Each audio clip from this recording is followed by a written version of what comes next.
Një lidhje e re mes Ludos dhe Hygertës, moda, mbështetja dhe dyshimet në shtëpinë e Big Brother Kosova. Në shtëpinë e Big Brother Kosova, ku çdo marrëdhënie vëzhgohet me lupë dhe çdo fjalë merr peshë të dy fisht, po lind një lidhje e re që ka tërhequr vëmendjen e banorëve dhe publikut, ajo mes Ludos dhe Hygertës.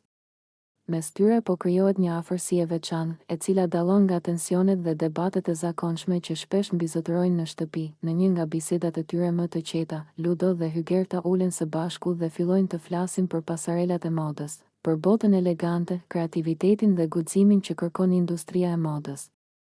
Hygerta flet me pasion për ëndrat e saj, për dëshirën për të ecur përpara dhe për të mos u ndalur, pavarësisht kritikave apo pengesave.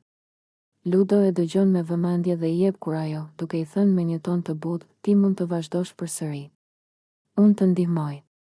Unë jam këtu për ty. Këto fjalë nuk janë thjesht mbështetje, por tregojnë një lidhje që po ndërtohet mbi besim dhe përkrahje. Hygerta ndihet e vlerësuar dhe e kuptuar, ndërsa Ludo shfaq një anë më të qetë dhe më të ndjeshme të karakterit të tij, ndryshe nga imazhi i fortë dhe shpesh kritik që ka treguar më herët në lojë. Megjithatë, jo të gjithë në shtëpi e shohin këtë lidhje me sy të mirë. Edi, i cili njihet për komentet e tij të drejtpërdrejta dhe shpesh ironike, nuk i kursen fjalët.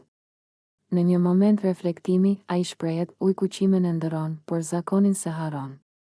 Kjo fjalë ndes dyshime dhe bën që disa banor të pyesin veten nëse Ludo ka ndryshuar vërtet, apo nëse kjo lidhje është pjesë e strategjisë së tij brenda lojës. A është kjo një ndjenjë e sinqertë, apo një mënyrë për të përmirësuar imazhin dhe për të fituar simpati? Nga ana tjetër, Hygerta duket e përqendruar te ndjenjat e momentit dhe te mbështetja që po merr.